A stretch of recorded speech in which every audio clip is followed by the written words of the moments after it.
Tayo po ngayon ay nasa ika-5 linggo na po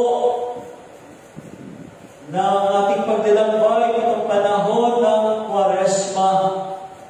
Isang linggo pa po ang ating lalakbayin bago tayo pumapapasok sa panahon ng yung sinasabi nating Holy Week o banal na mahal na araw. Mahal na araw. Pagpunta sa mga mahal na araw, itong Holy Week na, Semana Santa.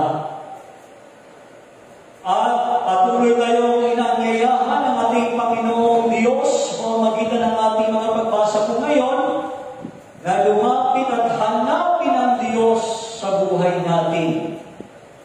Mga kapatid, napakaganda nitong ating mga pagbasa po ngayon sapagkat patuloy na ipinapahayag ng ating Panginoong Diyos ang kaniyang sarili, ang kaniyang pagmamahal sa sangkatauhan. At iyan ay walang iba kundi sa katauhan at pamamagitan ng kaniyang bugtong na anak na walang iba kundi ang ating Panginoong Jesus. Ibig po namin makita sa Jesus. Ito po yung pakiusap ng mga Greeks, no? Sa mga alagad ng ating Panginoong Jesus. Ibig nilang makita si Jesus. Marami na silang naririnig patungkol kay Jesus na mga dakilang mga bagay. Kaya siguro, curious itong mga ito, gusto nila makita, o marahil gusto nilang masaksihan ang mga kadakilang ginawa ng ating Panginoong Jesus. Ibig nilang makita si Jesus. Bilang mga Kristiyano, iyan din kaya ang gusto nating mangyari sa buhay. Sa pang-5 linggo na ito ng ating paglalakbay sa panahon ng Kwaresma, iyon kaya ang isinisigaw din ng ating mga puso. Ibig kaya nating makita si Kristo sa buhay natin. Nararamdaman na ba natin si Kristo sa buhay natin? O baka nararamdaman natin dati, ngunit ngayon ay parang hindi natin ramdam ng presensya ni Kristo, presensya ng Diyos sa buhay natin. Sana itong ating mga ginagawa na pagsamba, paggawa ng kabutihan, ay isang pamamaraan upang ating mahanap, upang ating maramdaman ang presensya ng Diyos sa buhay natin. Mga kapatid, alam po natin na marami tayong mga pagkukulang sa ating Panginoong Diyos. Alam po natin na marami tayong pagkakasala, pagkakamali sa Kanya. Ngunit ang Diyos ang laging naghahanap at gumagawa ng paraan upang tayo ay Kanyang abutin. Natinig natin yan sa ating unang pagbasa ngayon na kung saan kahit na ang Kanyang bayang pinili ay paulit-ulit na lamang sa kanilang pagtalikod sa ating Panginoong Diyos. Ngunit patuloy pa rin ang pag-aanyaya ng ating Panginoong Diyos na bumalik sila sa Kanya. Napakaganda ng sinabi ng ating Panginoong Diyos sa ating unang pagbasa po ngayon. Nagkagawa siya ng panibagong tipan na hindi na nakasulat sa bato, kundi nakasulat sa puso ng mga tao na maalala na saan sila magpunta. Isusulat ng Diyos ang Kanyang tipan sa kaibuturan o sa puso ng bawat tao upang lagi maalala, upang lagi mararamdaman. Ganun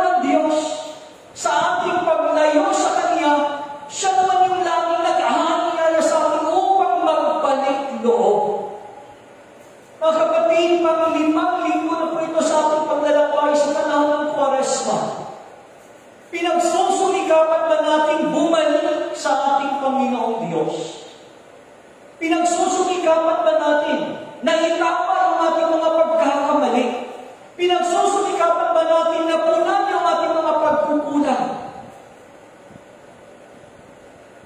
Malapit na po natin salubungin ang Pasko ng pagkabuhay ng ating Panginoong Hesus. Pero bago mangyari yan, gugunitain muna natin yung dakilang pagpapakasakit, pagkamatay at pagkabuhay ng ating Panginoong Hesus. Yung sinasabi nating misteryo Pascual, yung pagpapakasakit, pagkamatay at muling pagkabuhay ng ating Panginoong Hesus. At ang paanyaya lagi sa atin ay sana isang bagong puso yung ating ihaharap, yung ating isasalubong sa dakilang Pasko ng muling pagkabuhay. Ang kapatid, narinig po natin sa ating Ebanghelyo yung sinabi ng ating Panginoong Hesus na pagpaparangal niya sa kanyang amang nagsugo sa kanya. Iaalay niya ang kanyang buhay. Ibibigay niya ang kanyang buhay upang maipakita, upang matupad yung kalooban na nagsugo sa kanya. Ito yung kanyang pagpaparangal sa nagsugo sa kanya.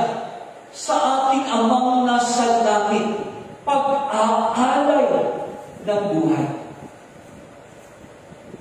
Kung paano ang ating Panginoong Hesus ay pinaparangalan na nagsugo sa Kanya sa pamamagitan ng pag-aalay ng Kanyang sariling buhay, sana din tayo bilang mga mananampalataya, bilang mga tagasunod ni Kristo, sana yung ating pagsusumikap na baguhin ang mga mali sa buhay natin. Sana yung ating mga pagsusumikap na gumawa ng kabutihan sa ating mga kapwa upang punan ang lahat ng ating mga kakulangan ay siya yung pagpaparangal din sana natin sa ating Panginoong Hesus na siyang nag-alay ng buhay upang tayo ay iligtas, upang tayo ay tubusin.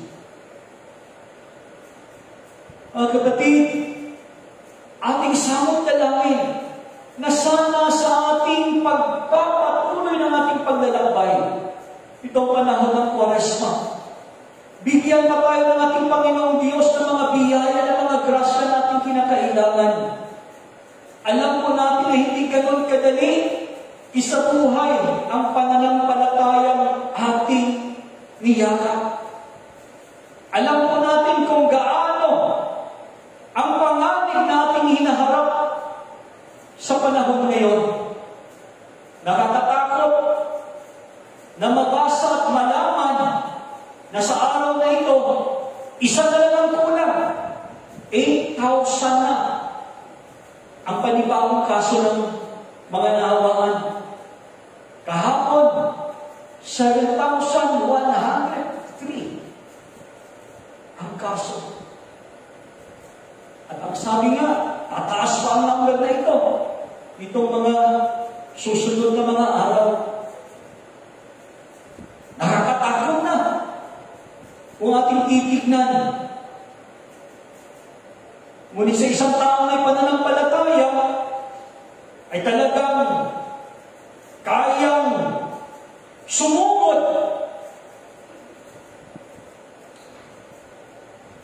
Nakaka-touch din yung sinabi ng ating Ebanghelyo ko ngayon, na kung sino man daw yung magmamahal sa kanyang sarili, ay siya mawawala nito. At kung sino yung napupuot sa kanyang sarili, ay siya magkakaroon nito. Mapapasa kanya ang buhay na walang hanggan.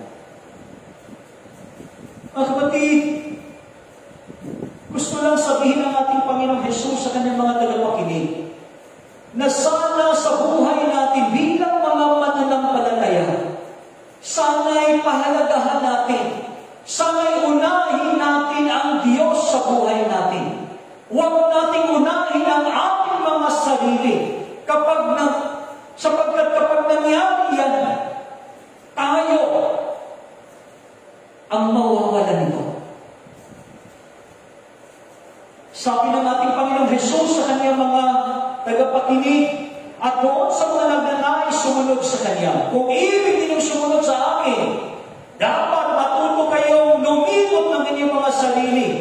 Pasanin ang iyong krus araw-araw at sumunod sa akin. Kapatid, sana hindi po nakasentro sa mga sarili natin ang lahat ng ating mga ginagawa. Sana ang lahat ng ating mga ginagawa ay laging patungkol sa ikabubuti ng ating mga kapwa, sa ikabubuti ng lahat. Sana'y katulad ng ating Panginoong Hesus, matuto tayong mag-alay ng ating buhay para sa iba. Amen. Tayo magsitayo at sama-sama nating ipahayag ang ating pananampalataya, sumasampalataya